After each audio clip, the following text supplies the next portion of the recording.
Buenas noches, buenas noches, buenas noches. Feliz lunes para todos. Espero que se encuentren muy bien en cada uno de sus hogares. Espero que la bendición de los Tumaré los alcance siempre y los guíe por un buen y excelente camino. Hoy venimos con una entrevista de lujo, como nos caracterizamos siempre acá en Infam.com Colombia. Traemos un entrevistado súper importante, un entrevistado con gran conocimiento dentro de lo que son las culturas afrodescendientes generalmente o generalizados.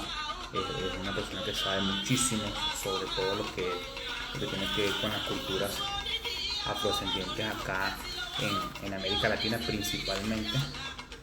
Esperemos que se vaya conectando un poco más de gente para ir dándole el pase directamente al profesor Sergio para una vez comenzar con esta gran, digamos, plática o esta gran conversación del día de hoy.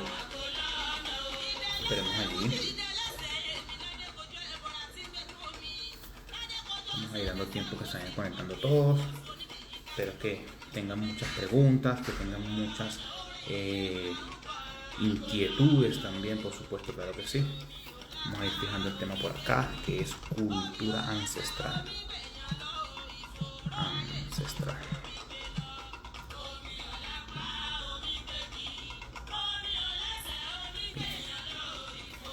Está muy dura la música, vamos un poquitito ya.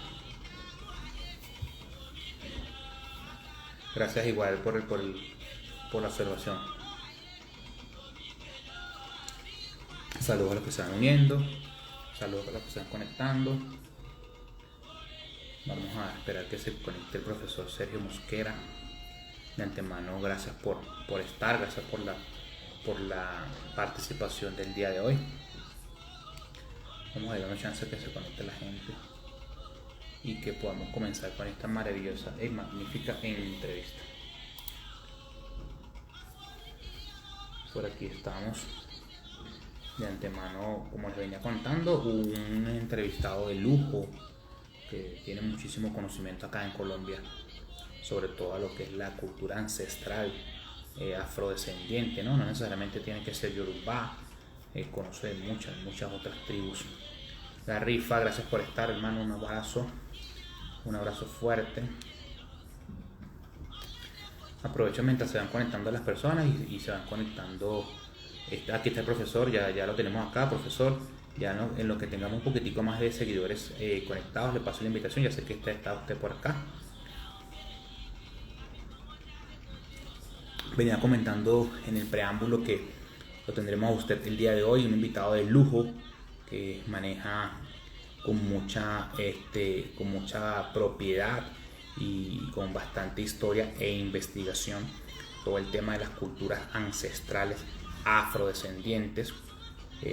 Larry, un abrazo igualmente, hermano, a pura boy, y que va a ser una entrevista de lujo tomando en consideración la participación suya por acá, la cual nos honra y nos llena de mucho honor y prestigio poder contar con su intervención, que de antemano vaticino y aseguro de que va a ser una excelente entrevista. Aprovecho para hacer un preámbulo mientras se va conectando más gente. Por ahí estuvieron circulando unas imágenes esta mañana mías personales con otra cuenta. No sé si son unos espiritistas o son, no sé qué harán realmente, pero ya nos encargamos de dar claro que no soy yo ni somos nada que tenga que ver con Infam.com Colombia. Nuestra única cuenta en redes sociales es por acá, por Instagram, o por lo menos a la que le damos mayor movimiento. La gente también sin oficio y sin ningún tipo de medición se hace pasar por religiosos serios y respetables para engañar a las personas básicamente, y el llamado es que no se dejen engañar por este tipo de cuentas falsas que usan las fotografías de otros religiosos que estamos tratando en la medida de lo posible de hacerlo diferente, hacerlo bien, hacerlo de una forma un poco más ordenada, educativamente hablando, y tratan un poco de manchar esa imagen, ¿no? Pero bueno, ya nos encargamos ahí con la ayuda de varios hermanos que están cerca de neutralizar este tipo de cuentas. Bueno, sin más preámbulo, vamos a darle el pase directamente al profesor Sergio Mosquera, para que nos acompañe y su participación. Vamos a esperar acá, hacer los ajustes pertinentes. Esperemos que el profesor nos acepte la invitación y ya conversamos directamente con él. Aprovecho para decir mientras el profesor se conecta que voy a estar solo el día de hoy. Mi hermano Wilmer Mesa tiene unas actividades personales que le impidieron poder acompañarnos hoy. Profesor Sergio. Muy buenas noches. ¿Cómo está usted? Bien, bien. ¿Cómo está usted, maestro? Bien, muchísimas gracias. ¿Sí me escucha bien? Sí, le escucho bien. Perfecto, perfecto. De antemano, inmensamente agradecido por esta oportunidad que nos brinda el día de hoy. Le doy gracias primeramente a Los Dumares por contar con su presencia por acá en ISA.Colombia, lo cual aprovecho la oportunidad para hacerle este pequeño homenaje, su casa a partir de ese momento. Gracias por compartir sus conocimientos con todos nosotros. Sabemos de toda su trayectoria con respecto a la cultura ancestral africana, ¿ok? Y para nosotros pues nos llena de mucho orgullo poder contar con su intervención.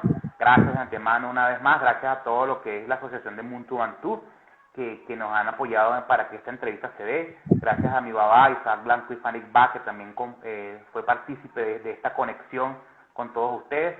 De antemano, muchísimas gracias, que a Los Dumares los bendiga siempre.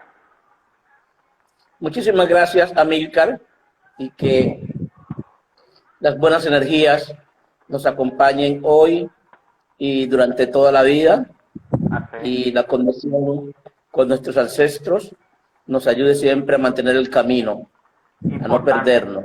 Importante la conexión ancestral, es algo netamente necesario dentro de cualquier práctica, y ya lo vamos a ir viendo por qué, ¿no? Pero, profesor, es importante para comenzar, por supuesto, después darle la bienvenida y las gracias por aceptar nuestra invitación dentro de su apretada agenda, que sabemos que tiene súper compromisos, y sin embargo tuvo el tiempo para dejarnos por acá su participación el día de hoy. Es importante para todas aquellas personas que de repente no sepan quién es el profesor Sergio Mosquera, que usted nos pueda dar su presentación, que usted nos pueda decir quién es usted, cómo llegó a presidir la Asociación Muntu Bantú y cuáles son prácticamente sus lineamientos, sus objetivos y planteamientos con respecto a las culturas afrodescendientes. Amílcar y demás personas que nos siguen, pues como usted lo señala, hay que darle los agradecimientos al maestro Isaac. Que se acaba de conectar justamente, se acaba de conectar. Gracias por estar abajo. Por haber facilitado este contacto. Y que va a seguir siendo provechoso para todos. Como usted lo acaba de señalar, mi nombre es Sergio Antonio Mosquera Mosquera, soy del Pacífico colombiano, el departamento del Chocó.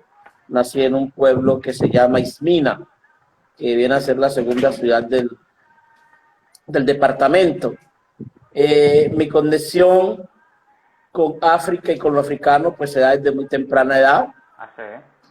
Una vez que, siendo aún muy niño, mi madre me enseñó que nosotros proveníamos de una etnia africana llamada los Congos y que se caracterizaban por tener larga vida, por ser maestros de los conocimientos tecnoambientales y por ser de baja estatura, ¿no? Entonces esto me marcó el camino, me marcó el destino hacia el encuentro, hacia la búsqueda y redescubrir mis raíces africanas y mis antepasados. Entonces, por eso me di a la tarea de ser historiador, de estudiar historia. Entonces, yo soy historiador de vocación, formación y profesión. Y dentro de la historia me dediqué, por supuesto, entonces, a conocer la historia de la gente negra y a preocuparme por difundir esa historia para llevarle a otros los conocimientos sobre sus orígenes, sobre sus antepasados, compartir todos los hallazgos, todos los descubrimientos y poder juntar juntar esas piezas del rompecabezas, intentar juntar esas piezas del rompecabezas que se encuentran dispersas por toda América a partir del siglo XVI, que no solo son desde el punto de vista etnológico, sino sobre todo también son desde el punto de vista espiritual. Entonces, a eso me he dedicado, eso soy, y dentro de eso pues concebí la creación de un centro de memoria histórica y elegí por nombre Muntu Bantu, en atención de que la mayoría de las personas chocuanas somos originarios de la región Bantú. Excelente. Yo sé que es importantísimo dos aspectos acá para comenzar, ¿no? La tribu del Congo, pues por supuesto, conocidas mundialmente, son una de las poblaciones africanas más conocidas, con mayor trascendencia, ¿no? Sabemos que África es un continente inmensamente grande, okay, con cualquier cantidad de tribus o de poblaciones, pero particularmente las del Congo son bastante importantes. Y fíjese que ya usted dice que esa conexión espiritual viene directamente de allí, ¿no? Ahora le pregunto, profesor, ya un poquito entrando en su vida, y permítame el abuso y el atrevimiento, ¿no?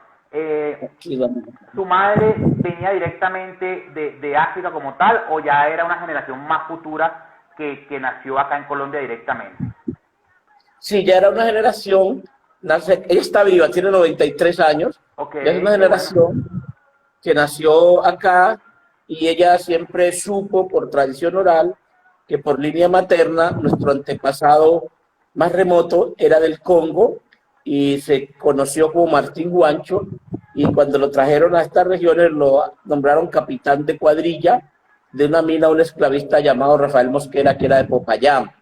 Entonces, okay, en esa búsqueda yo pude encontrar evidencias inequívocas de la existencia de Martín Guancho, y hay una línea todavía de la familia que lleva el apellido Guancho. Entonces pude darme esa tarea y encontrar evidencia inequívoca de la presencia de Martín Guancho en América. ¿Y este ancestro, sabrá usted de repente qué consanguinidad tenía con su mamá? ¿Sería el abuelo, el bisabuelo, el tatarabuelo? Más o menos como el bisabuelo o tatarabuelo, okay, porque toda esta historia a mi mamá se la contó su abuela, contó su abuela. Entonces estamos hablando que la abuela nació a mediados del siglo XIX, más o menos, porque ella nace en 1927, nace mamá. Entonces quiere decir que la mamá de ella nació hacia 1900, y por ahí va diciendo que la abuela de ella debe haber nacido hacia 1860, tal cual. Por ahí. Sí, bastante. Pero fíjense que eso es importante, sí, profesor, porque dentro de nuestra... Ajá, dígame, perdón que le interrumpí. No, pues entonces, digamos, ahí empieza esa conexión, empieza ese escudriñar, y empieza a emerger toda una información que de alguna manera estaba en el inconsciente, en el subconsciente. Cuando mamá me dice que la abuela le contó que nosotros, 3 características de los congos, ¿no es cierto?, que son de baja estatura, de larga vida y maestros en el dominio de los saberes tecnoambientales. Esos saberes tecnoambientales fueron los que en América se satanizaron y se demonizaron en partes como brujería, porque conocían los congos, venía una región selvática, conocían todas las plantas o muchísimas plantas, conocían los usos de las plantas, y habían plantas que servían para diferentes fines, y entre aquellas habían plantas que sirvieron para confrontar la esclavización. Entonces, todos estos saberes que eran desconocidos para las personas blancas, para los cristianos, para los amos, los llamaron entonces brujería, y sabemos que una parte bien importante de la religiosidad africana, entendido como religare, volver a unir lo material y lo espiritual, entonces también está unido el conocimiento de las plantas. Claro, fíjese que es importante, y ya lo vamos a conversar, ¿no? Todo ese punto de la satanización. Pero también es interesante que fíjese que usted habla desde el punto de vista histórico y tiene una data, se remonta, por ejemplo, en este caso a los años 1800 algo, sobre el bisabuelo o el tatarabuelo de su mamá, y dentro de nuestra cultura de Ifá como tal, que es lo que nosotros practicamos, es importantísimo saber la línea ancestral, ¿no? saber la línea ancestral de nuestros mayores, de nuestros maestros, porque eso nos va a dar de una u otra forma una identidad y nos va a decir más o menos desde qué aspecto religiosamente hablando pues formamos nuestra cultura, ¿no? Entonces toda esa parte de historia, de saber cuáles son nuestros antepasados va ligada una con la otra, aunque no entramos todavía en el aspecto religioso, pero ya se van conectando ciertos elementos que van fusionándose uno con otro, ¿no? Importantísimo. Fíjese, profesor, de una u otra manera, ¿cómo considera usted que impactan las culturas afrodescendientes en los países de América Latina? O sea, ¿cómo considera usted que fue ese impacto principalmente? Las culturas afrodescendientes impactan poderosamente a América Latina por cuanto cambiaron para siempre el perfil de América Latina y de la humanidad. ¿Sí? La llegada de los africanos al Nuevo Mundo, en especial a lo que se va a denominar América Latina, Afroamérica más bien, cambió para siempre el perfil de la humanidad y de esta parte del continente. Y cuando digo cambió para siempre, es decir que sin ellos el continente, el subcontinente, no sería lo que es, ¿verdad? Porque nosotros trajimos no solo nuestros cuerpos para el desarrollo de América, sino que nuestras mentes vinieron llenas de conocimientos, de saberes, de técnicas que fueron empleadas acá en América y que siguen siendo empleadas. Y especialmente fuimos portadores de conocimientos de todo tipo, al más alto nivel, llámese un nivel religioso y filosófico, hasta la cosa más sencilla que podíamos hacer. Claro. Entonces, con esto, América se transformó, se cambió para siempre y no se puede explicar, o sería incompleto, cualquier análisis, cualquier intento de explicar América sin la presencia o dejando de lado la presencia de los africanos y sus descendientes.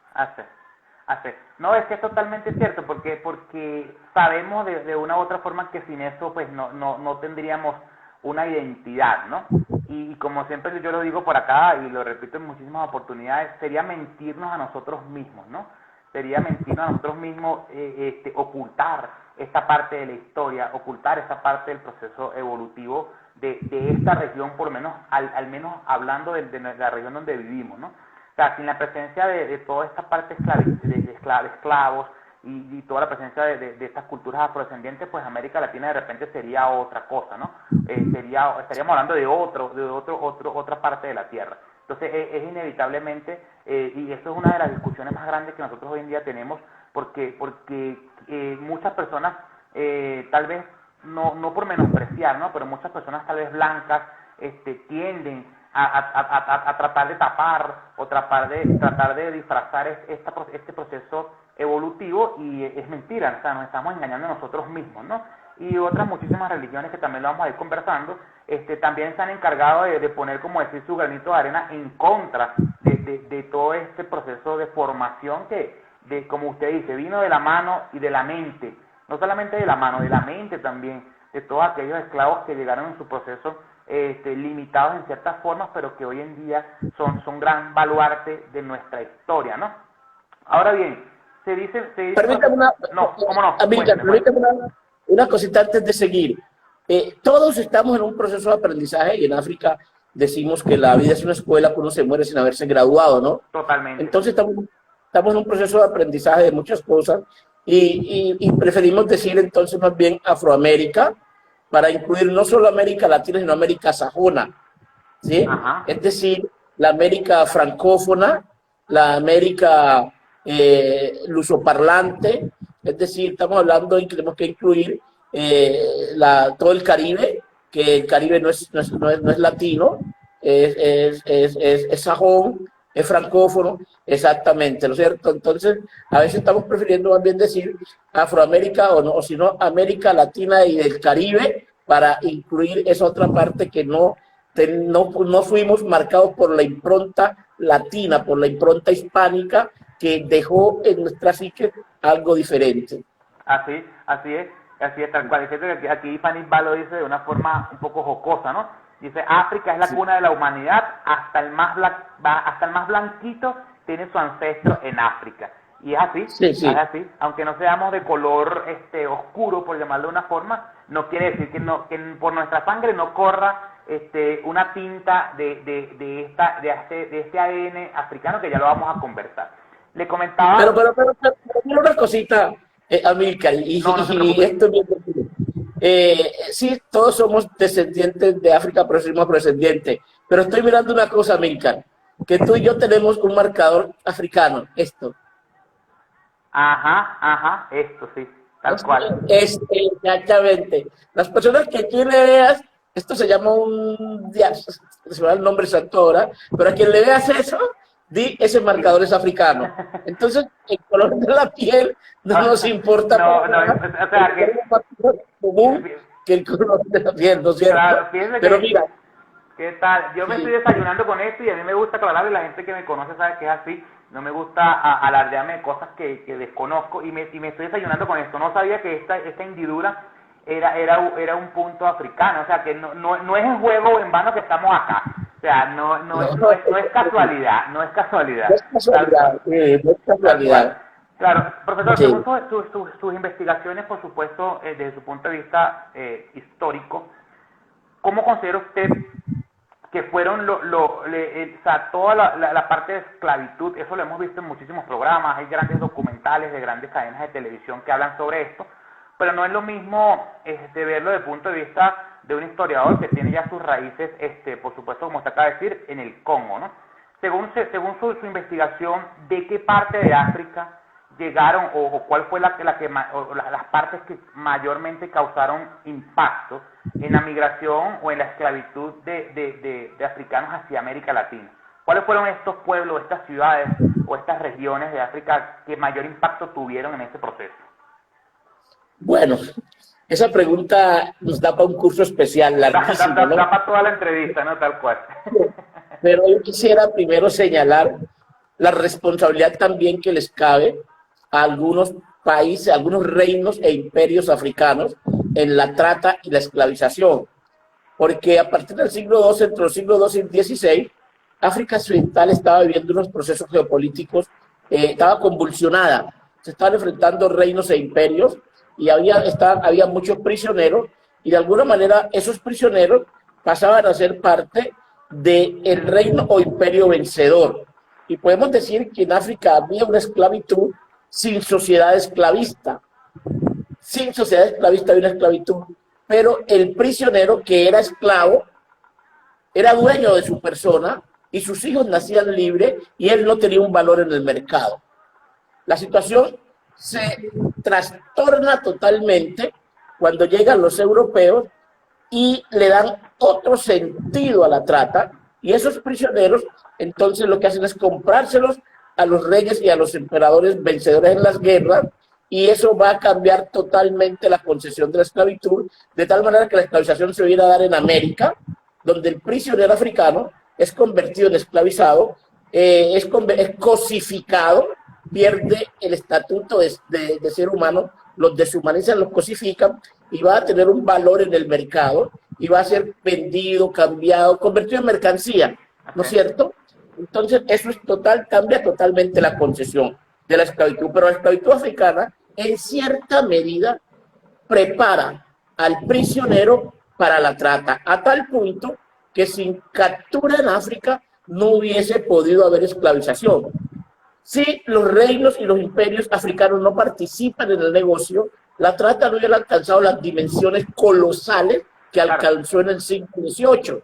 Y en el siglo XVIII es cuando se dan pues los mayores volúmenes de captura de prisioneros, de secuestrados para traerlos a América. Desde esa perspectiva, para el caso del cual he estudiado más, es el caso de Colombia, que no dista mucho de otras regiones de América. Y aquí al fondo tengo un mapa donde voy a explicar un poquito esto. Buenísimo, entonces, excelente. Las regiones de donde más trajeron africanos, en primer lugar, como usted lo estaba señalando, está esta región de África Central. Se alcanza a ver, ¿no? Sí, el puntero. Que es conocida como la región Bantú. Bantú significa hombres, seres humanos, y se divide en diferentes grupos étnicos, lo que una parte de la antropología llamaba tribus, pero nosotros ya estamos hablando de grupos étnicos porque es diferente el concepto de tribu al concepto de etnias. Es diferente porque tribu, entonces, esa antropología le dio un carácter colonial, un carácter de la línea evolutiva. Entonces las tribus las colocaban en un estado inferior de evolución. Entonces eso le sirvió al evolucionismo, y cuando decían tribu estaba asociada con sociedades, digamos, poco evolucionadas, arcaicas, sociedades desordenadas, y una cantidad pues de prejuicios que acompañaban al término tribu. Pero entonces decimos etnia, que viene de la cultura y tiene otras connotaciones. Entonces, todas esas etnias que van a traer a América, de la región Bantú, están los Congos, los Luangos, los Bamba, los Manyoma, los Ánsicos, los Mondongos. Entonces, esas etnias van a poblar bastante a América. Por eso usted señalaba hace rato que la presencia de los Congos es bastante importante, claro, en América, en toda América, en toda Afroamérica, es bastante importante. Y estos vienen de una selva húmeda tropical, como muchos países de América, una selva húmeda tropical. Por ende, entonces eran diestros en el conocimiento y los saberes ambientales, tecnoambientales. ¿Ve? Además, también tienen un río muy importante como el Congo. Entonces esto lo hacía también diestro en el manejo de las canoas, en las artes de pescar. Esta gente tenía mucho conocimiento que fueron pues vitales para el desarrollo de América. Pero pensemos que entre esas plantas no solo estaban las plantas alimenticias, sino las plantas medicinales. En la selva estaban las plantas medicinales, claro, y eso también sirvieron para curar las enfermedades que padecían, restaurar el equilibrio. Y las plantas curan, pero también la palabra, porque la palabra lo que hace es despertar la energía, la fuerza que está en la planta y se direcciona para uno u otro saber. Entonces, bien importante todo el conocimiento que trajo la gente de esta región. Mire usted que hasta hoy en Afroamérica hay un plato muy especial que es el mondongo. El mondongo está en toda Afroamérica y es el plato más africano, más bantú que tenemos en toda Afroamérica.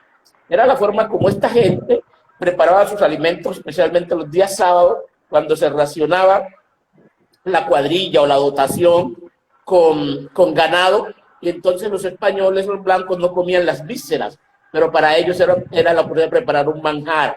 Claro. Y hoy seguimos preparando el mondongo como se hacía hace 8.000 años en África, en la región Bantú. Entonces, de esta región trajeron muchísimos prisioneros. De otra región que trajeron bastante prisioneros es de esta región que está aquí, la región que los franceses llamaron Costa de Oro, que bueno, esta región de acá que acabo de mencionar corresponde a los actuales países de Guinea Ecuatorial, de Gabón, del Congo, de Angola. Esta es la región Bantú. Exacto, la parte esta región, donde trajeron muchísima gente también a América, es la región que los franceses llamaron Costa de Oro, que hoy correspondería a los países de Ghana, de Sierra Leona, de Togo y de Costa de Marfil. Básicamente esta región. Y esta gente de aquí, ¿qué sabía? Esta gente de aquí eran expertos en el manejo del oro.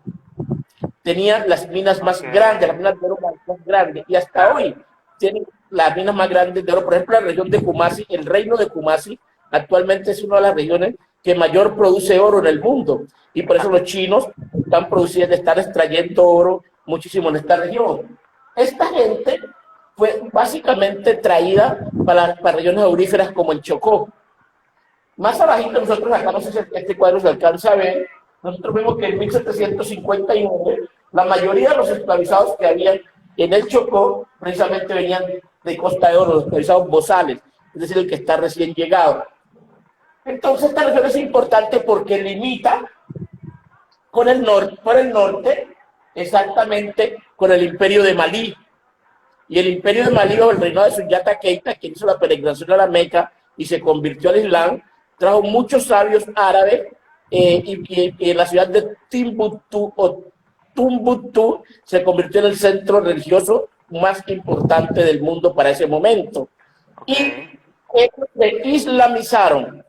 Es decir, que estos grupos étnicos como los mandingas, los tengos, los tau, los bámbara, los guagui, los cangá, un poco también los biafara, un poco los sape, los bran, esta gente conocía el Islam porque ya cuando empiezan a traerlos a América, ya llevan más de 2 siglos de presencia del Islam ahí. Eso sí, exacto, eso sí, antes de llegar a América ya conocían el Islam, a diferencia de estos que conocían un poco el cristianismo, porque los portugueses se habían asentado en esta región y habían creado algunas misiones y algunos reyes se habían convertido al cristianismo. Entonces esta gente venía medianamente cristianizado, ni medianamente, venían mal cristianizados, y esta gente de acá no venía cristianizado, no conocían para nada el cristianismo. Inclusive algunas etnias de aquí, de la región de Costa de Oro, como los Acán, como estamos hablando de Costa de Oro, esta gente que pasaron acá con el nombre de Mina, ya venían cristianizados, ya venían islamizados. Conocían, estamos hablando de los Achanti. Los Fanti y los Achanti, ya muchos de estos reinos venían islamizados. ¿Ves? Ya no más de 2 siglos de presencia del Islam ahí. De ahí entonces la gente de este lado, porque los de aquí en el Imperio de Malí comercializaban mucho el oro con la gente de Ghana. Y todo este oro pasó por la ruta transsahariana hasta la Meca, hasta el Cairo, cuando Sunyata hizo la peregrinación. De ahí que en América entonces todavía decimos que Mandinga es el diablo. ¿Y por qué decimos que Mandinga es el diablo? Porque esta gente pasaron acá con el nombre de Mandinga, pero realmente eran malinques y soninques. Sino por corrupción auditiva, los portugueses lo llamaron Mandingas. Claro. Y porque se habían convertido al Islam, que era el enemigo del cristianismo, entonces lo llamaron Mandinga, y por eso Mandinga pasó a ser sinónimo de diablo en el imaginario americano. Y ellos decían que se han convertido a la maldita secta de Mahoma, decían los cristianos.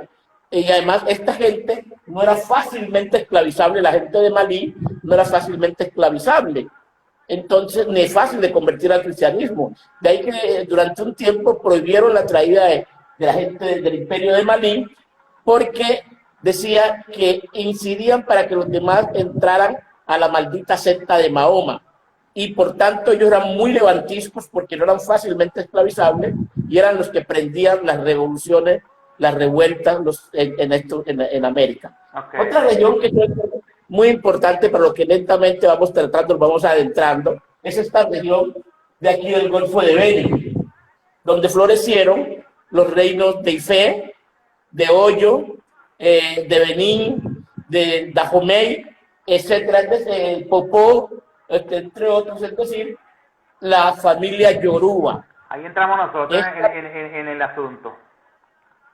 Señor. Ahí entramos nosotros en el asunto ya. Ahí vamos entrando en el asunto. Entonces esta familia aquí Yoruba, de esta región del Golfo de Benín, es supremamente importante porque además de que tenían técnicas avanzadas del manejo de los metales, tenían el panteón religioso mayor estructurado de África Occidental. Los ingleses se quedaron sorprendidos cuando llegaron a esta región y empezaron a conocer el arte de Ifé, ¿sí? Y el arte de Oyo, el arte de aquí de la región, de esta región, que comprende entonces lo que es la República de Benín, comprende una parte también de la República de Nigeria, ¿sí? Y entonces de esta región es toda la cultura yoruba que conocemos acá. Y volviendo un poco para atrás, de esta región de África Central, de la región Bantú, entonces estos también tenían un sistema religioso bastante complejo, claro. Cuyo rey, que acá se conoce como Palomonte, y tenían un dios principal que era Zambianpungo. Entonces vamos viendo que estas regiones también tenían una religiosidad bastante compleja y tenían algo en común: la creencia y la existencia de un ser superior. Es decir, en alguna medida estas religiones también eran monoteístas, así como el cristianismo es una religión monoteísta. estas religiones también eran monoteístas y tenían por debajo una cantidad de dioses secundarios que los llamamos orichas en muchos casos, ¿no? Así. Bueno, digamos que estas tres regiones que acabo de mencionar, estas cuatro regiones, son bastante importantes para pesquisar los legados de africanía en América. Así. Importantísimo, yo estoy aquí y lo tengo que decir porque no me lo puedo ocultar. Estoy impresionado, es la primera vez, por lo menos acá en IFA.Colombia, que traemos a un expositor que nos dé esta cátedra sobre lo que es la migración esclavista africana, ¿no? Porque muchos, por supuesto, como les decía al principio, a través de documentales y ciertas investigaciones que uno ve, pero son pocos los sectores que uno siempre escucha, ¿no? Pero a este nivel de detalle, de entendimiento, de quiénes fueron los primeros, quiénes vinieron un poco más después. Entonces fíjense que cómo se va mezclando una cosa con la otra, ¿no? Puntos, por supuesto, totalmente rescatables de toda esta participación, aunque prácticamente no hay mucho que digamos que aportar más allá de lo que usted acaba de decir, porque y lo acepto sorprendido con su explicación. Un punto que me pareció bastante curioso, es que usted menciona las tres grandes masas de esclavos, ¿ok? Primero los de África Central, luego los que estaban denominados de la parte de las minas de oro, y por último, un poquitico más lo de África Occidental, que tiene que ver más que todo con donde entra la cultura yoruba, ¿no? Entonces pudiésemos decir, ya entrando un poco más en temas religiosos, que es lo que uno, digamos, maneja, ciertamente, porque sabemos que hay mucho por aprender, como usted lo dijo hace un rato, ¿ok? Podemos decir entonces que todo lo que tiene que ver con las culturas yoruba fueron prácticamente, corríjame usted si estoy equivocado, la última, digamos, oleada, por llamarlo de una forma, oleada de esclavos que llegaron, ¿no? Fueron los más recientes, por llamarlo de una forma, ¿correcto? Tomando en consideración los tres puntos que usted nos explicó. Bueno, de alguna manera lo que pasa es que la trata tuvo diferentes fases, diferentes épocas. Entonces, en cierta medida, digamos que durante un periodo, siglo XVIII, predominó la presencia de la gente yoruba en América, ¿ve? Entonces eso es bien importante porque predominó esa presencia y valga decirlo nuevamente, que esta gente eran bastante apetecidas por los saberes, por la resistencia también a los trabajos, por los saberes que estaban incorporados en los mismos trabajos, y eran llamados los negros de ley, es decir, los que eran más apetecidos, entre comillas, más finos, según la jerga esclavista, ¿no es cierto? Eran los más finos, ok. A esta gente se le temía muchísimo, ¿no? Y ellos fueron muchos porque, por ejemplo, vamos a citar el caso de Macandal en Haití, vamos a citar el caso de la reina Nani en Jamaica, bueno, y otros héroes cimarrones. Esta gente regularmente, en su personalidad, había diferentes, se conjugaban diferentes personalidades, por decirlo de alguna manera. Es decir, que a la par que eran líderes guerreros, también eran líderes espirituales, líderes religiosos, y también líderes en el conocimiento, eran iniciados en el conocimiento de todo tipo de plantas. El éxito en parte de Macandal en Haití está unido justamente a que él estaba siendo formado para príncipe, ya estaba bastante islamizado. Macandal era un guía espiritual y también conocía las plantas, que las redescubrió en Haití y pudo ir a preparar venenos para confrontar a los amos. La reina Nani en Jamaica, la cimarrona Nani, que se convirtió en la reina de los quilombos, pues de los palenques, también era una guía espiritual. Entonces, en esa gente, en estos líderes, se conjugaban diferentes personalidades para confrontar la esclavización. Entonces, no es gratuito cuando uno estudia el caso de Haití, el caso de Jamaica y otros casos, encontrar esas facetas reunidas en una misma personalidad. De grandes líderes, exacto, de grandes líderes. De grandes líderes espirituales y guerreros. Y fíjese que también en su intervención anterior usted dijo algo bastante importante que se une con lo que dice, por ejemplo, IFA, que es lo que nosotros conocemos, ¿ok? Y es el tema de las culturas monoteístas, ¿no? O sea, que históricamente, también esto es otra aceptación para este punto, de que nuestra cultura cree en un solo ser superior. Por ende, se cae cualquier teoría de que existen dos dioses, de que existan dos orishas que tengan el mismo nivel, digamos, espiritual, tomando en consideración lo que usted como historiador nos está contando. O sea, estas culturas, tanto las del Congo como las del occidente de Nigeria, que son de occidente de África, donde entra Nigeria, y las culturas Yoruba, eran, como usted lo acaba de decir, potencialmente religiosos, ¿ok? Y es lo que en la parte de América ha generado mayor impacto, ¿no? Vemos en muchos países, por supuesto, descendientes del Congo, que de este lado lo llamaron Palomonte, y sabemos que tiene ciertas, digamos, diferencias, porque sabemos que no es netamente originario como se practica en el Congo como tal, y tenemos la parte de la cultura yoruba, que también ha sufrido ciertas deformaciones, ciertas adaptaciones, y hoy en día está uno pues en la búsqueda de lo que usted decía mucho más atrás, de esa línea, de esa raíz, de esa ancestralidad, para tratar de mantener el culto un poco más pulcro, por llamarlo de una forma, ¿no? Entonces, interesantísimo estos aspectos, que, o sea, que la mayor parte de los religiosos que existen en América Latina nacen de estas dos regiones, o vienen, mejor dicho, de estas dos regiones, potencialmente, como usted dice, con esta cultura religiosa. O sea, que está ligado, y fíjese que usted habla también del tema de las plantas, ¿no? Entonces aquí se cumple también la famosa teoría, que esto también es investigado por muchísimas personas, que los continentes anteriormente eran unidos, ¿no? Ellos consiguen en la misma África, y cuando llegan a América, pues se consiguen con un tópico o con una geografía, vamos a llamarla similar, ¿no? Similar, sí. Donde hay ciertas plantas que están en África y se dan en América Latina, hay ciertas raíces, ciertas semillas que se dan en África y se dan en América Latina, por ejemplo, la semilla de palma de palma de sagrada, que uno conoce como iquín dentro de nuestra cultura, ¿no? Entonces aquí es donde ellos, pues por supuesto, sienten lo que usted decía, ¿no? Un sinónimo de adaptabilidad, de que mira, esto se parece de donde yo vengo, y por eso estoy tan ducho y estoy tan fuerte en esta materia, porque es algo que ya yo venía practicando, no es nada nuevo para mí, y por eso, pues por supuesto, brillaron tanto, aunque eran esclavos, pues supieron sacar el continente adelante, ¿no? Claro. Es decir, Amílcar, salvando tiempos y distancia, es lo que nos sucede a nosotros, a ti, a mí, a todo el mundo, cuando va a una región de población afrodescendiente. Encuentra cosas que le parece que las vio en otra región.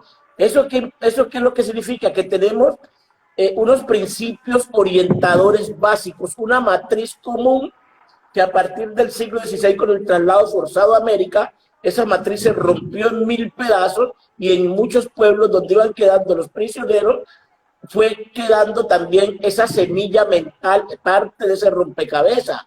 Entonces igual sucedió, digamos, con los africanos acá. Ellos encontraron cosas que les eran similares, y a partir de esa similitud empezaron a reconstruir parte de su imaginario. Entonces, lógicamente, ya no eran los mismos, porque sufrió una readaptación y sufrió una variabilidad de medio de las condiciones. Vamos a poner un ejemplo sencillo para que nos entendamos y que todos nos entiendan de qué estoy hablando. En toda África Occidental, el elemento más común, musicalmente hablando, es el tambor. El tambor, total. Y existen diferentes variedades de tambores para diferentes fines, unos que tienen fines religiosos, ceremoniales, sí, otros que tienen fines festivos, otros que tienen fines para comunicación, etc. El tambor es lo más común entre toda África Occidental. Pero con el traslado a América, los prisioneros y luego esclavizados no encontraron los mismos elementos con los cuales hacían el tambor allá, pero encontraron elementos similares para empezar a reconstruir ese tambor. Y con esas cualidades que tenía. Al encontrar elementos similares, eso quiere decir que, por ejemplo, la voz del tambor, que los tambores hablan, ya no era la misma, porque la madera que encontraron acá no era la misma que encontraron allá. Tal cual. El parche con el cual colocarle la membrana o parche ya no era del mismo animal. Por tanto, ya no hablaba el tambor de la misma manera, ni hoy habla el tambor en América, no habla como el tambor habla en África. Entonces, viendo esa readaptación, esos reacomodos, pero el principio orientador del tambor no se perdió. Claro. Los fines del tambor de los tambores no se perdieron. Y por eso tenemos en América, en algunos cultos, se utilizan unos tambores especiales, que son ya muy diferentes a los que en la actualidad existen en África y los que existieron hace 400 años. Entonces, de eso estamos hablando con todo el pensamiento de la gente negra que trajeron de África, que fue sufriendo esa transformación, esa readaptación, y en muchos casos con elementos de acá se hicieron más fuertes, como el tema religioso. Con elementos del cristianismo sirvieron para hacer más fuertes nuestras creencias. Así es. Fíjense que, por ejemplo, religiosamente hablando, según nuestra cultura yorubá, la deidad que está asociada al tambor se llama Ayam, ¿ok? Ayam. Dice que es la deidad que está en todos los elementos de percusión. Y lo que usted dice, pues, es totalmente válido. Me imagino que estos esclavos que venían de estos sectores religiosos, pues, buscaron la forma digamos, de adaptar esta deidad en los elementos que consiguieron acá en América. Y aunque, como usted acaba de decir, eso es totalmente válido, aunque no iba a sonar igual, la voz que transmitía esta deidad no iba a ser la misma, pero trataron de asimilarla, y es lo que hoy en día pues nosotros conocemos, por lo cual por supuesto se valora ese esfuerzo de todos estos esclavos que llegaron y que buscaron la forma de adaptar su cultura con las características que tenían en estas regiones, ¿no? Que en ciertas formas muchas eran parecidas, pero otras no tanto. Entonces allí se va viendo también cómo ellos fueron dándole forma y mantuvieron, mejor dicho, esta práctica ancestral que ya venía directamente de allá, ¿no? Ahora, profesor, sabemos que hay muchas teorías al respecto de esto, sabemos que muchas culturas, inclusive no solamente religiosas, muchos científicos también lo han determinado, que dicen que África es la cuna de la humanidad, ¿no? Lo que llaman ellos, y lo clasifican científicamente como el ADN mitocondrial, ¿no? Donde dicen que los primeros pobladores de la Tierra vinieron de África. Sabemos que hay otras teorías también que hablan mucho de los asiáticos, pero según su visión histórica, ¿cómo le damos fuerza a esta posición donde decimos que verdaderamente, como Ifá lo describe, la cuna de la humanidad es África como tal? Amílcar, esto ya está totalmente demostrado, que África, y especialmente África Oriental, especialmente en la región que hoy es Kenia, que es Tanzania, y también en la parte sur de África, en el lado este, reitero, es la cuna de la humanidad, donde una rama de los homínidos alcanzó la forma Homo sapiens, Homo sapiens, hasta llegar al pariente nuestro más cercano, ¿no es cierto?, al humano actual. Los vestigios arqueológicos, antropológicos, han demostrado ese proceso que se dio en el este africano. Entonces, no solo, pues también restos culturales que se han encontrado y han determinado que África es la cuna de la humanidad, donde el ser humano alcanzó la forma bípeda y que todos descendemos de África, a no ser que se sea marciano, ¿sí? Pero si es un ser humano, desciende de África. Entonces lo que se está hablando ya en la actualidad, estamos hablando de la afrogénesis y el afrocentrismo. Ya nosotros no estamos hablando del eurocentrismo, sino del afrocentrismo y la afrogénesis.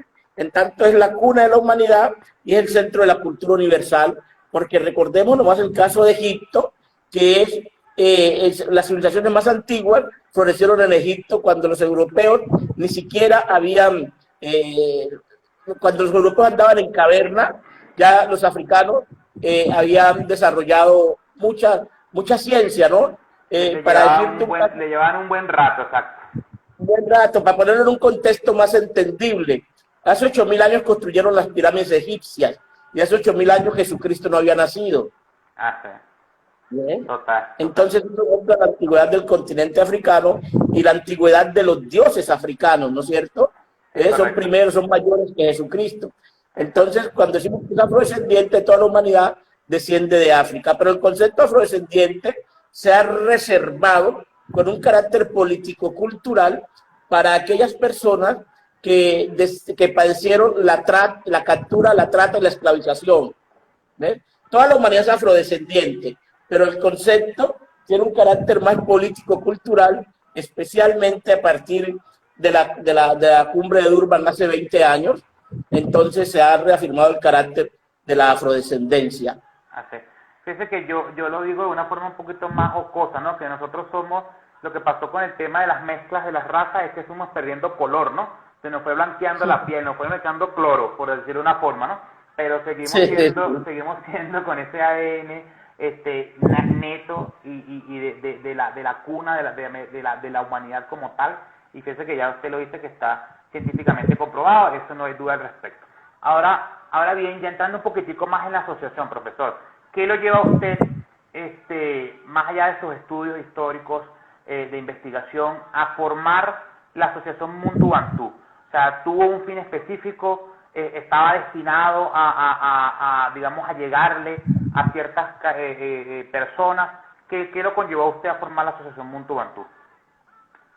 Bueno, a veces uno lo llama coincidencias del destino, pero es a veces cuando uno no puede explicar y desconoce para qué vino uno a este mundo, ¿no es cierto? Todos vivimos con una misión, algunos la encontramos, otros no la encontramos, algunos la encuentran, pero no la explotan, no la desarrollan, ¿no es cierto? Claro.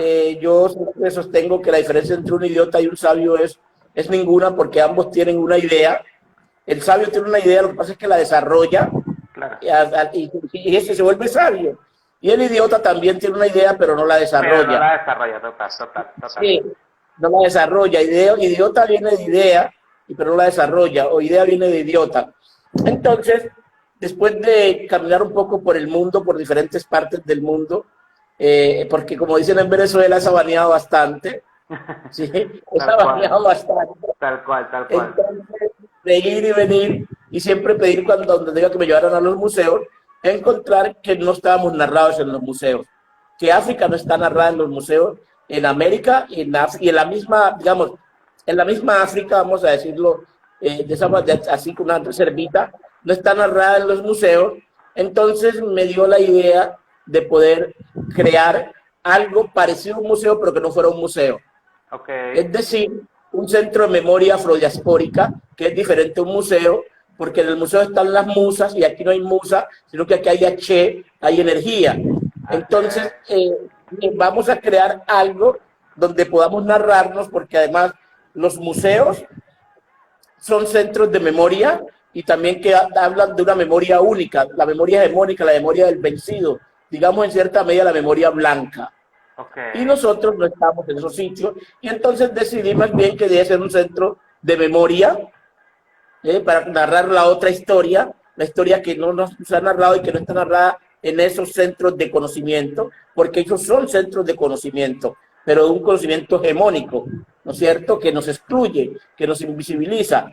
Entonces de ahí pensé que había que crear algo, y me dio por crear esto y llamarlo una fundación social, Muntu Bantú, atendiendo a que los orígenes de la población chocuana son principalmente de la región Bantú. Entonces Bantú, como ya señalamos, significa hombres seres humanos de esos grupos étnicos, y Bantú es la parte espiritual, lo que no nos pudieron quitar. Por el correr de la colonia, de la esclavización, fue desapareciendo toda la parte, todo el Bantú, pero el Muntu, la parte espiritual, es lo que nos permitió sobrevivir en América y lo que no nos han podido quitar y no nos pudieron quitar. Cuando hablamos del Muntu, estoy hablando de la espiritualidad, y esa espiritualidad afro sale a relucir en dos momentos bien importantes: la fiesta y la muerte. Esos dos eventos nos convocan, nos unen. Entonces, eso es lo que tenemos todavía y que nos hace, digamos, idénticos, porque reaccionamos de la misma forma, de forma similar, ante estos dos grandes acontecimientos. Entonces, por eso esta fundación, este centro de memoria, se llama Muntu Bantú. El Bantú, el Muntu es lo que nos tiene aquí conversando, porque ya el Bantú desapareció. ¿Ve? El Muntu, la espiritualidad, nos tiene aquí conversando, y es lo que permite que nos reencontremos. O sea que si le buscamos una traducción literal, digo yo aquí inventando, pudiésemos decir que sería la espiritualidad del hombre, ¿no? Exactamente. La espiritualidad del hombre. Qué bueno, qué bueno. Y mira que está unido al Ubuntu. Ajá, ajá. El Ubuntu. Soy porque somos, y lo que me sucede a mí afecta a todos, ¿no? Así es. Es sí. Excelente. Y fíjese que lo que usted relata es totalmente así. Hay que darle más cabida a ese tipo de iniciativas donde han querido opacar toda nuestra historia afrodescendiente, ¿no? Usted, como usted dice, usted va a un museo y uno ve maravillas en el museo, ve musas, como usted expresa, pero realmente difícilmente vamos a encontrar algo que nos relate hacia esta ancestralidad afroamericana, afrodescendiente, como se puede decir. Por lo cual, pues, por supuesto, me tomo el atrevimiento de hacer la invitación a todos los que están en Colombia que visiten el Chocó y puedan pasar por allá por el Centro de Memoria Ancestral Muntu Bantú, y que no, pues que lo pongan en su agenda como un punto turístico acá en Colombia. De verdad que es un sitio magnífico con el cual van a reencontrarse, como usted dice, ¿no? Con esa espiritualidad que dejaron los hombres africanos que fueron parte de nuestra descendencia. Es importante. Ahora, profesor, ¿usted considera que las sociedades modernas, las de hoy en día, están en la capacidad de aceptar estos procesos culturales que han venido de África? Bueno, empecemos tal vez por repensar eso de sociedad moderna, que es, ¿no es cierto? Porque nosotros los africanos y sus descendientes no somos pueblos modernos, sino víctimas de la modernidad. En tanto, la modernidad es un pensamiento centrado en Europa, con el cual se conquistó a los demás pueblos, y la modernidad no ha terminado. Está todavía en procesos de expansión, pero ha encontrado la resistencia de nuestras culturas y no nos ha podido desaparecer. Entonces, como se trató de un pensamiento hegemónico que nace en Europa occidental a partir del siglo XV, siglo XVI, que es el primer momento de la expansión del sistema mundo moderno colonial, entonces una colonialidad de la mente, una colonialidad del ser y del saber. Y dentro de esa colonialidad entonces se nos negó.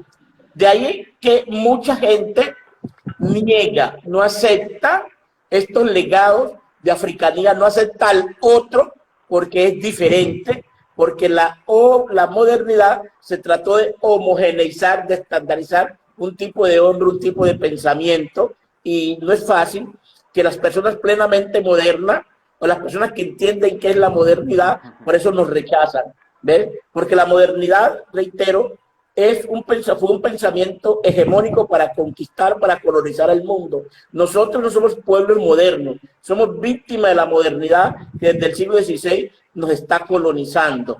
Y esa colonialidad es la que lleva que de esto no se hable en las escuelas, en los colegios y en las universidades, en el sistema educativo. Entonces no se habla de los pueblos otros, sino de un proyecto hegemónico blanco, cristiano y occidental. Total. Pero yo lo veo de una forma, y corrígeme si estoy equivocado, yo siento que hoy en día, a través de todos estos procesos asociados más que todo al tema religioso, se le ha dado en estos países, por ejemplo, de América Latina, mucho más brillo a la parte ancestral, digamos, africana, ¿no? ¿Cómo lo considera usted? Si estamos ganando terreno, y digo estamos porque me siento parte de la cultura africana, lógicamente, si estamos ganando terreno. Porque el proyecto de la modernidad ha entrado en crisis. El proyecto de la modernidad ha entrado en crisis y surgió para solucionar los problemas de la humanidad y no ha dado respuesta a los problemas de la humanidad. Entonces se ha recurrido a otras culturas para ver esas culturas cómo han solucionado sus problemas, cómo se han relacionado entre sí y con la naturaleza. Entonces, al ese pensamiento estar en crisis, entonces permite la emergencia de unos pensamientos que durante 400 años intentaron ser borrados, eliminados. Claro, no le están consiguiendo respuestas a sus mismas inquietudes, ¿ok? Y por eso le ha tocado acudir a otras culturas para saber básicamente cómo lo hacían, tomando en consideración la legendariedad que tenemos, ¿no? O sea, claro. Es una estructura. Mire usted las crisis que se han generado del efecto invernadero, el cambio climático, de las fuentes de combustibles fósiles, de la destrucción de la naturaleza. Y la naturaleza está pasando cuenta de cobro. Está la naturaleza pasando los cuentas de cobro. Entonces ha recurrido a otras culturas a ver cómo hace esa relación de esas otras culturas no occidentales con la naturaleza. ¿Ves? Claro. Fíjese que aquí hay una pregunta importante, profesor. Se la leo literal como la dejaron. Dice, ¿cómo se ve Colombia como Estado laico o laicista? Y el artículo 19 de la Constitución y la libertad de culto. Mire, Colombia es un país que desde el punto de vista de la religiosidad podemos decir que apenas entró a la modernidad, aceptando la existencia y la convivencia de otros cultos en 1991, porque Colombia era un país católico, la constitución que rigió hasta 1991 empezaba diciendo en nombre de Dios, fuente suprema de todo poder. ¿Ves? Es decir, que el poder no residía en la ciudadanía, en el pueblo, sino en Dios. Era un país en cierta medida teocrático que acogió la religión católica como la religión del Estado. Entonces se formó una república, no de ciudadanos, sino de correligionarios. Por eso todas las guerras de Colombia del siglo XIX y parte del siglo XX eran una guerra que tenía un carácter religioso. La constitución más liberal en Colombia fue la de 1863, cuando se separó Iglesia y Estado y cuando se dictó la libertad de culto. Miren que la libertad de culto solo volvió a dictarse en 1991. Entonces este es un país que ha sido, desde su concepción, un país pensado como un país de correligionario, un país de católicos y no un país de ciudadanos. Claro. Fíjense que es interesante este punto porque, por ejemplo, nosotros los que estamos acá en Bogotá, en Bogotá y en Colombia en general, que hay muchísimos religiosos, se nos ha también un poco cuestionado nuestras prácticas, ¿no? Y siguen siendo, y eso da pie a la siguiente pregunta, ¿no? Siguen siendo satanizadas, siguen siendo vistas de una forma inadecuada, seguimos siendo víctimas de los ojos de la humanidad, ¿no? En este país sucede muchísimo. Yo que vengo, por ejemplo, de Venezuela, en Venezuela se ha visto un poco más flexible, ¿ok? Se ha visto un poco más flexible. Sin embargo, acá en Colombia, aunque está este artículo 19 de la Constitución que habla de la libertad de culto, seguimos viendo cómo inclusive líderes políticos, ¿no? Siguen manteniendo esa visión de que lo que no es lo que yo estoy acostumbrado a ver, simplemente lo tacho, lo satanizo y lo acuso de una forma despectiva, porque no tiene otra palabra, despectiva. Entonces es esa, como decía, el pie a la siguiente pregunta. ¿Cómo ve usted por qué la mayoría de las religiones africanas han sido satanizadas? ¿Qué es lo que está fallando en sus miembros? ¿Qué es lo que está fallando en sus seguidores que no le ha terminado de dar este espacio que nos vean diferentes? No, pues que mire que han sido satanizadas, porque es que si miramos desde el primer momento que Colón llega a América, él lo dice en su primer viaje, que este descubrimiento es para el engrandecimiento de la fe, y le dice a los reyes católicos que no permitan que quienes no sean cristianos vengan a esta tierra. Entonces son 400, 500 años de hegemonía católica que a cada rato está saliendo a flote. Entonces, durante 500 años se persiguió a todo aquel que no era católico. Y Colombia, particularmente, el Estado surgió bajo el trípode de una religión, una raza y una lengua. Es decir, cristianismo, blanco y castellano o español. Quien no hablaba español, quien no practicaba el cristianismo, estaba por fuera del Estado. Y quien no era blanco, estaba por fuera del Estado. Y eso solo cambió en 1991. O sea que nosotros todavía en Colombia pensamos con la Constitución de 1886, no hemos dado ese cambio a la modernidad, al pensamiento moderno que surge en 1789 con la Revolución Francesa y que logró permear a muchos países de Europa y varios de América Latina. Y eso se vio en Colombia hace poco, cuando el sí, no, cuando el sí y el no, y miremos que se plantearon algunos temas que son de la sociedad moderna y grandes sectores de la población, e incluso las iglesias se movilizaron fuertemente en contra de unos postulados que son plenamente modernos. ¿Ve? Entonces todavía seguimos en ese oscurantismo cristiano católico, porque es que tenemos que entender que a nosotros nos llegó la Europa más retrógrada, la Europa de la contrarreforma. No nos llegó el cristianismo inglés, holandés, francés, que era totalmente diferente a la interpretación de la vida, interpretación de Dios, a lo que nos llegó vía España. Entonces esos legados todavía están muy arraigados en nosotros y no van a desaparecer de la noche a la mañana, porque se siguen movilizando esas ideas en tiempos electorales. Por ejemplo, últimamente se están movilizando mucho esas ideas para dirigir la opinión política, ¿no? Claro, claro. ¿Y qué considera usted que nosotros como miembros de estas, digamos, culturas religiosas, o sea, qué debemos hacer, cuál debe ser, por decirle, nuestra misión, nuestro objetivo para fortalecer este tipo de lazos y que nos vean de un punto de vista del respeto y de la tolerancia, por ejemplo? No, pero tenemos que aprender a convivir entre diferentes pero iguales. Okay. ¿Sí? El hecho de que tú tenga unas creencias diferentes a las mías, no implica que yo tenga que intentar eliminar tus creencias o eliminarte a ti porque eres diferente. Entonces aquí no hemos aprendido a convivir entre diferentes pero iguales, y para convivir entre diferentes pero iguales, primero tenemos que fortalecernos nosotros mismos. Tú tienes que fortalecer tu fe, tus creencias, para cuando entres en contacto con otras fe, con otras creencias, no permita que te destruyan. Claro, claro, es importante eso y me baso en sus palabras para este comentario. O sea, nosotros como religiosos tenemos que aprender, tenemos que tomar siempre anotaciones desde el punto de vista histórico, cultural, científico inclusive, de nuestras culturas. Vemos en muchos casos, profesor, personas que no saben de repente ni siquiera de dónde vienen. Tú les preguntas, mira, pero ¿por qué tú eres descendiente africano? Y no te tiene una explicación.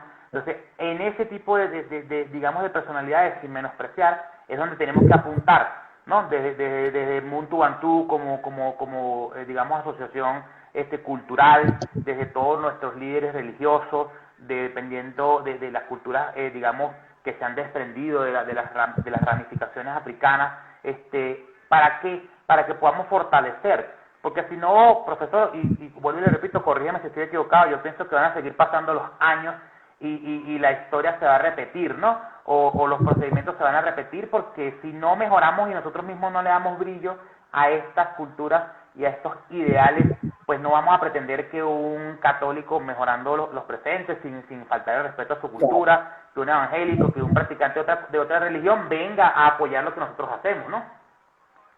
Estamos totalmente de acuerdo en eso. Tenemos la responsabilidad nosotros de arraigar y difundir nuestras creencias. Esa es parte de nuestra apuesta.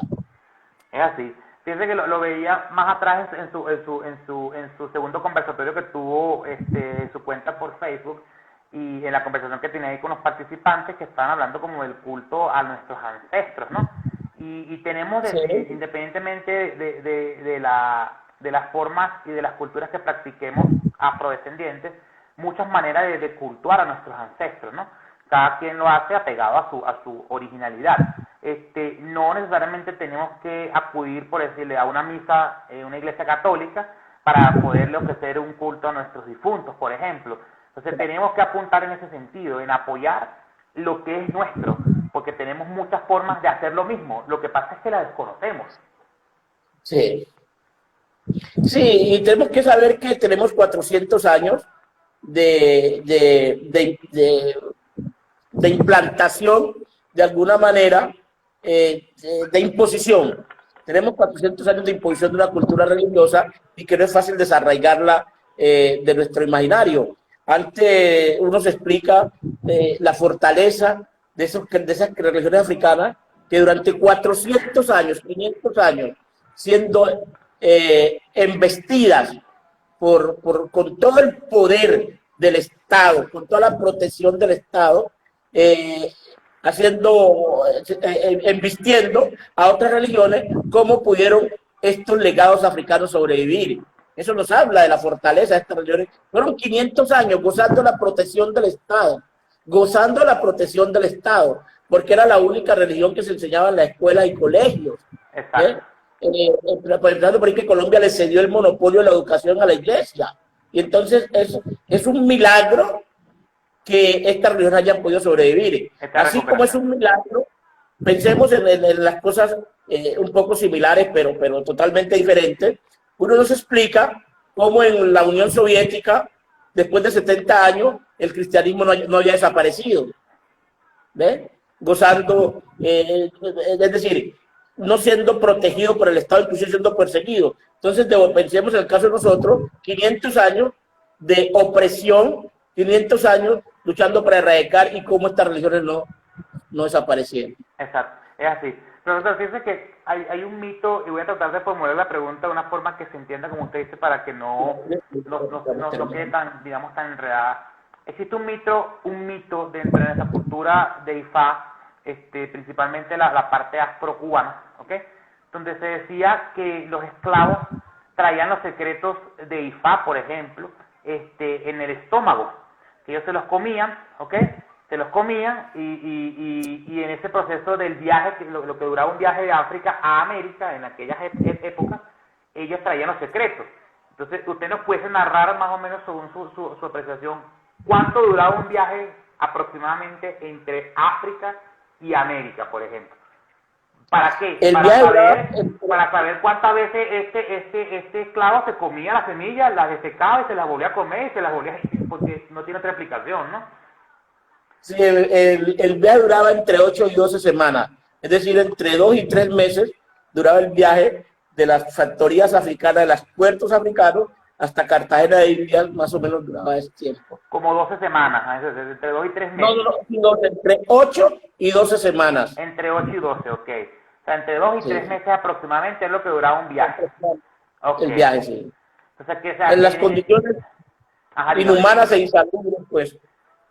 Exacto, en las condiciones inhumanas e insalubres. Entonces ellos, por supuesto, pues no era que venían como hoy en día en una zona VIP donde podían sentarse y echarse aire, ¿no? O sea, eso está claro, totalmente. Entonces, ¿por qué le pregunto esto? Porque vuelvo y repito, es un mito y una creencia que no es que estemos, digamos, siendo despectivos, pero son cosas que hay que ponerle lógica y sentido común, ¿no? O sea, es imposible, literalmente hablando, que un religioso esclavo se tragara unas semillas en África y pasara con ella entre 8 y 12 semanas en el estómago. Es imposible. No. Entonces, esa es una teoría que se desmiente, ¿verdad? Que se desmiente y nos vamos mejor a la forma en saber de lo que usted comentaba a un principio, que existen elementos similares en ambas regiones y por supuesto ellos llegaron a América y buscaron estos elementos los más cercanos a su realidad y a partir de ahí pues fueron formando las deidades y los orishas y todo lo que hoy conocemos en día. No era que ellos iban y venían tan fácilmente. Ahora la otra pregunta, porque también es un mito que se decía que ellos, por decirle, llegaron desde África y trajeron X deidad, después volvieron a África y volvieron a llegar y trajeron otra segunda deidad. Entonces ellos eran los turistas de la época, ¿no? Según este mito, ¿no? ¿Cómo está? No, y mira, bueno, empezando con respecto a lo que tú señalabas de semilla, en el barco tenían que montar mucha comida para comer la tripulación y darle de mal comer a los prisioneros. A los prisioneros. Entonces sí, vinieron mucha comida, muchas semillas, vinieron a parar a América, ¿no? Lo otro es que los prisioneros que trajeron eran demasiado jóvenes, ¿ves? Okay. Entonces, digamos, prisioneros entre 15 y 30 años, un rango más o menos. Entonces eran gente que estaba apenas iniciándose. Muchos de ellos apenas estaban iniciando en el conocimiento religioso. O sea, los grandes iniciados no vinieron, no los trajeron. Y los grandes maestros los trajeron porque eran adultos y la trata era selectiva y no traían viejos porque difícilmente aguantaban el viaje y si aguantaban iban a tener un valor bajo en el mercado. Entonces los grandes sabedores no los trajeron. Claro, eso cobra fuerza, eso cobra muchísima fuerza, en que también se dice que por supuesto muchas cosas se perdieron en cuanto al conocimiento. O sea, pues entonces se dice, bueno, pero si venías de África, ¿por qué en América se hace distinto? Y esa es la respuesta. Porque los que llegaron eran jóvenes que tal vez no tenían el conocimiento del maestro para ejecutar un ritual, para hacer un ceremonial, y de repente lo hacían dentro de su propio desconocimiento, y aunque fuesen africanos, descendiente de todos estos grandes religiosos, como usted lo relató a través del mapa, no quería decir que traían el conocimiento, digamos, adecuado para ejecutar un ritual. Y es por ello que evidentemente se perdieron muchísimas cosas. Entonces, es interesante todo este proceso, ¿no? Sí, es lo que tú estás señalando, ¿no es cierto? Entonces, hay aspectos que están acá y no están allá. Exacto. Y no están acá, y están acá porque los jóvenes que lo trajeron, y no están allá porque los viejos se murieron con él. También, exacto, porque entonces, lo que yo le decía mucho más atrás, no era que el africano iba y venía como que si fuese un viaje de turismo, ¿no? O sea, él llegó esclavo y te quedaste aquí. Capaz que jamás en la vida volviste a tu tierra natal. Jamás, o sea, y moriste en América y jamás regresaste. Entonces se caen muchas teorías de que no, él iba y venía, iba y venía, iba y venía. No, es mentira. Y se cae también esa teoría en lo que usted dice. De repente el ancestro murió en África y no transmitió ese conocimiento al más joven porque no lo tenía a la mano. Y no es como hoy en día que uno agarra un mensaje de WhatsApp y en 5 segundos te está respondiendo una persona en Nigeria, por ejemplo. Y por ejemplo en nuestro caso, pues, o en el caso de Ifanic Ba, le manda un verso, le manda una historia de manera prácticamente inmediata. Eso no se lograba en esa época, hace, como usted dice, hace 400 años atrás, era imposible de lograr, totalmente. A ver, aquí le preguntan, dice, no valían los viejos, pero eran los que más tenían el conocimiento, exacto, ¿no? Tal cual, a nivel de conocimiento no, era invaluable su valor, valga la redundancia, pero para la esclavitud no funcionaba, porque no eran unas personas que podían trabajar fuertemente, por eso se lo dejaban allá, total. Claro, por eso lo dejaban allá. Total. Ahora, profesor, la Asociación Muntu tiene de repente algún plan, algún proyecto de expandirse, tal vez por algunas otras regiones de Colombia, fuera del Quibdó, fuera del Chocó, y capaz que por otras regiones también de Latinoamérica, apoyándose en ciertos líderes también, y haciendo como estos enlaces. Sí, justamente estos días estábamos hablando en el conversatorio anterior. Sí, señor. De esta tarde hace parte justamente de esos proyectos de poder conformar unas redes en América Latina, en Afroamérica, donde nos encontremos y nos reencontremos para poder mantener vivas nuestras tradiciones y nuestros conocimientos. Entonces nosotros soñamos en que podemos constituir, por ejemplo, una red de centros de memoria afrodiaspórica en América, y dentro de esa red de memoria, de centro de memoria, poder tener formación a las personas. Así es excelente, está excelente. De antemano por acá lo que esté en nuestra mano, lo que podamos aportar, pues 100% con toda la disponibilidad. Fíjese que aquí le dejan una pregunta bastante interesante, que le pregunta Nino Lento, y dice que tal vez por qué Ifá, o la cultura de Ifá, descendiente de Yoruba nigeriano, ¿por qué no llegó a Colombia de gran impacto en esta misma trata de esclavos? Es interesante la pregunta. La hablábamos hace un momento también, que justamente hay una diferencia entre la economía de plantación y la economía minera.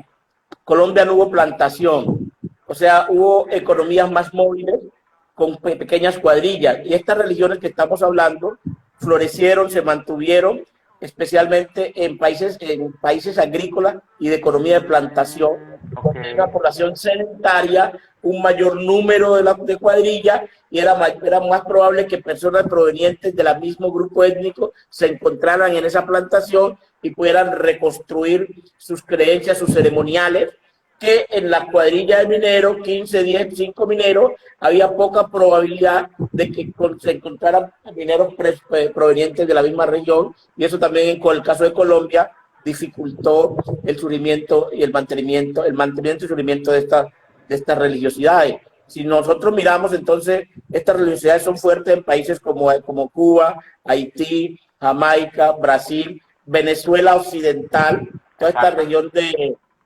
región del occidente de Venezuela, y bueno, en estos países entonces encontramos estos arraigos más fuertes. O sea, que evidentemente el tema de la compra de esclavos estaba seleccionado según el sector de desempeño, ¿no? No era que yo llegaba y compraba cualquier esclavo y lo traía y ya, o sea, era seleccionado según tu profesión, digamos. Las actividades a hacer en América. Ese era el punto. Profesor, de verdad que en mi caso súper contento por esta participación.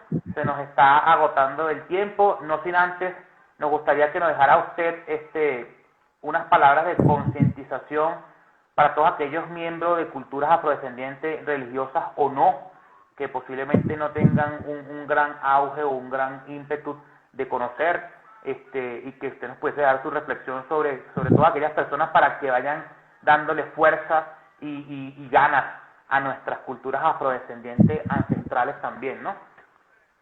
No, simplemente que hasta que nosotros no nos preocupemos por establecer las conexiones con África, seguiremos deambulando en América como unos parias, ¿sí? Sin encontrar nuestro destino, sin saber para dónde vamos.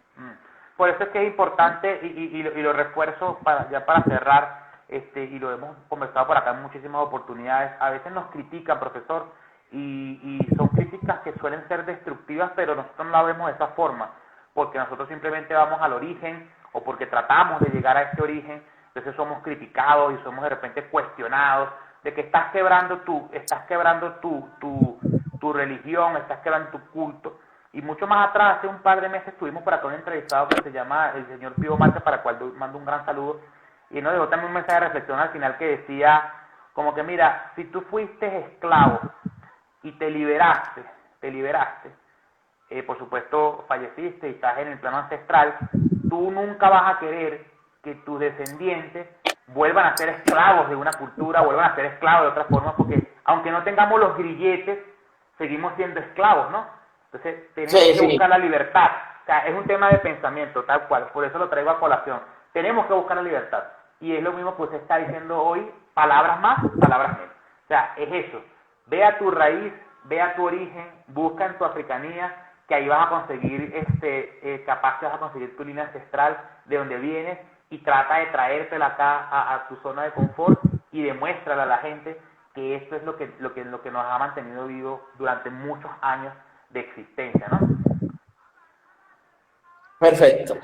Excelente, profesor. Muchísimas gracias por su participación. Vuelvo y repito, que los Dumare lo bendiga a usted, a todo su equipo que está ahí detrás de cámara, que sabemos que son varios. Pido muchas bendiciones para todos. Gracias por esta participación, gracias por estar acá, por dejarnos entrar en su hogar, en su asociación, y que sean los Orishas e Ifá que siempre nos otorguen de mucho éxito y bendiciones.